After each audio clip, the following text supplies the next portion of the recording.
जाओगे ना, आपके भाव जो है वो परमात्मा की तरफ समर्पित होना चाहिए। अब जब आपके भाव वैसे वाला करो नू बोला यो कलयुग देखो ऐसे ऐसे संत हैं, संत मेरा हमारे में अंतर क्या है, जितना सामान मेरे पास उसका फालतू संत ले रहा है।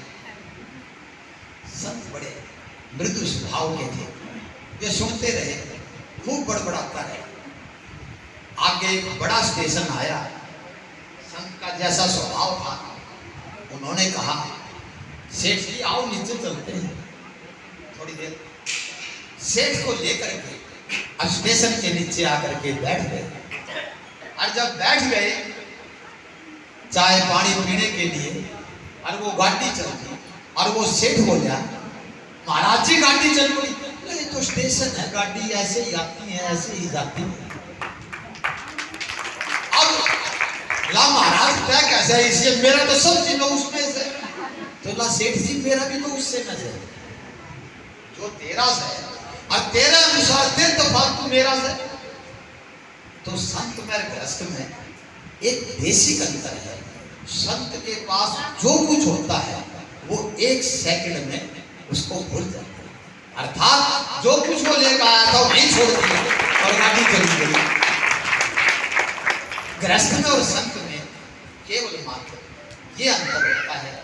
और आज बाणे में संत हमारे बीच में आए हैं, हम सब ने पूजा भी करनी है, और दो शब्द भगवान के चरणों में महाराज जी कहना चाहेंगे।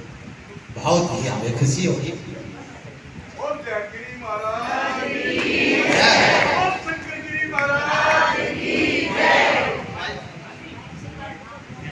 जब ज्यादा दबाव दिया, चार व्यक्ति लेकर के चलता है, रास्ते के अंदर एक खेत आता है, वहां पर गन्ने का खेत है, भोजन करता है, और भोजन करने के बाद गन्ने को उखाड़ता है, उखाड़ करके जब उसको रस को ग्रहण करता है तो देखता है जहां से गन्ना उसने उखाड़ा वहां से कुछ आवाज आई। जब वहां से उसने मिट्टी हटा के देखी तो वहां पर कोई ना कोई घड़ा दब रहा है।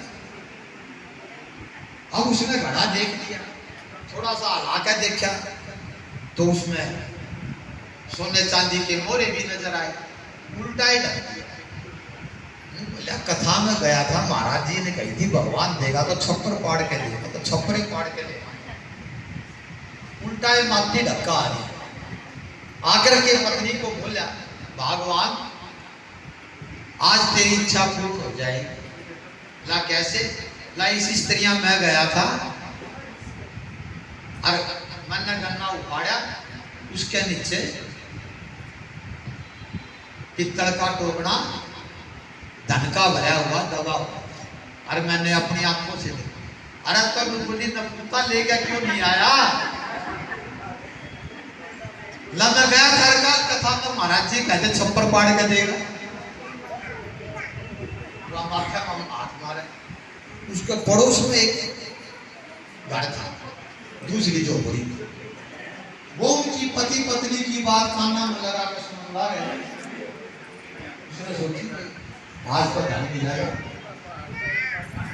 वो उनसे पहले भाई सवेरे चलना की पत्नी बोली लेता, उससे पहले वो पड़ोसी जो था वो वहां पर चला गया उनके बताए हुए स्थान पर, और जाकर के खोद करके और वो घड़ा लिया है, और घड़ा ले आकर के घर में आकर के उसने देखा तो उसमें लिखे सांप और बिच्छू। लाया अच्छी बड़ी ला, इस पड़ोसी ने मेरे टाइम मारने खातर सांप बिच्छू का घड़ा उठा दबा दिया, घर बता दिया। ला इसका इलाज मैं करूंगा। जाके छात पे और उस घड़ा ने लेकर उस पड़ोसी की झोपड़ी पे मारे, और उसकी झोपड़ी पाट करके वो टोकना जो से उसके घर में पड़ा, और घर में पड़ते ही जो सोने के जेवर थे, चांदी के जेवर थे, उससे तो आज बताऊं ये भागवत में सुनो। भज कमंडनम समस्त पाप खंडनम स्वभक्ति चिंतरंजनम सदैव देव नंदनम सदैव देव नंदनम। वाह मधुरा मंगला कल्याणी छोटी काशी दीवानी नगरी के आप सभी वासी, आपके विराजमान देव पोती या प्रथम पुरुष बनु के अंश, हम सब इसी परंपरा के अनुयायी श्रीमद् भागवत कथा के इस प्रांगण में अनुराग, इस पावन प्रांगण में आप सब विराजमान जो आत्मा जो शक्ति है, धर सुनने से आप देवता बन सकते हैं कानों से। इसका ये कि आप अच्छा सुनिए और देवता बनिए। लेकिन आज की नमूना है, हम सुनना ही नहीं चाहते। पुत्र है पिता की नहीं सुनता, पुत्री है माँ की नहीं सुनती, बहुएं सासू की सुनती, सासू बहू की सुनती। कारण के संस्कार नहीं हो गए, हमने सुनना सीखा ही नहीं। हम जब सुनना सीख जाएंगे हम सहज हो जाएंगे। यानी जब सुनना सीख जाएंगे और कुछ जब तक सुनना सीख के नहीं आएंगे, आप भागवत हो, राम कथा हो या वेदों की नीचाएं हो, संत की तप का तपस हो, वो कोई कार्य नहीं कर पाएगा अगर आप कानों से बह रहे हैं तो।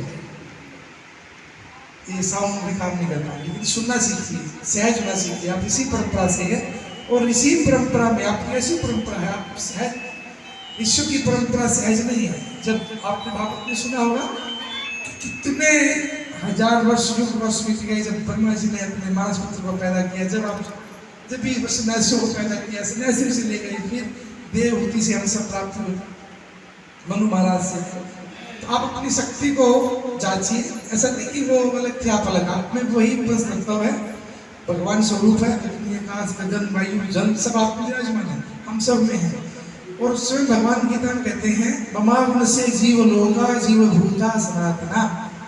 यदि मैं पगड़ी पहन के गाना पहन के बैठ गया, मेरे में भी वही अंश है जो आप में अंश है, इनमें भी वही अंश है। लेकिन आत्मा अंश शरीर अविनाशी, हम सब में ईश्वर का अंश है। और हम ईश्वर का अंश में ही अगर काम क्रोध मद लोभ मोह ईर्ष्या स्थापित हो गई, इसका मतलब ये परीक्षा है 5 सब्जेक्टों की। परीक्षा में आप पास होगे, विन होगे, तभी अगली क्लास में जाओगे।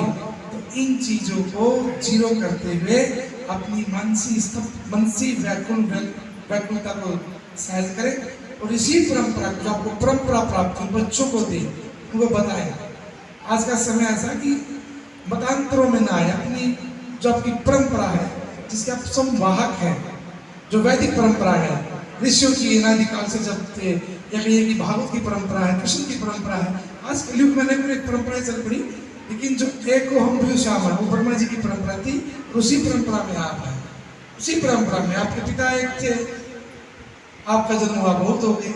ब्रह्मा जी एक को हम भी श्याम, संकल्प किया कि मैं एक अनेक हो जाऊं। तो उसी परंपरा में आप रहें, एक अनेक होकर विचारों के साथ, बुद्धि के साथ, तभी आप ईश्वर की ओर दौड़ पाएंगे। तब तक आप मनसा पटल पर उस चीज को स्थापित नहीं कर पाएंगे। जीव जाते हैं, शक्ति है जो शैव है, इसे योगी जन योग कहते हैं, श्वास जन श्वास कहते हैं, साधक सिद्धि कहते हैं। गति मति गुण धर्म विवेक सन्यासी यति योगेश्वर और कृष्ण जी से साक्षात स्वयं अनुभव परमात्मा कहते हैं। तो विराजमान श्री कृष्ण को नमन। इसे भागवत कथा के दौरान ये मर्यादा नहीं है, बोलना चाहिए।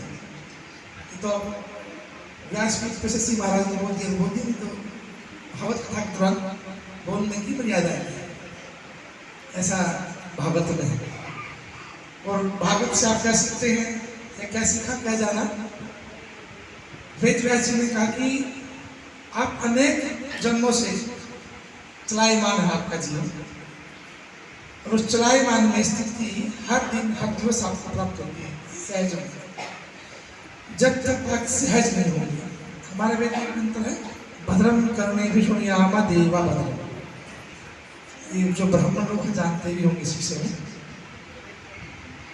यजुर्वेद की मदद में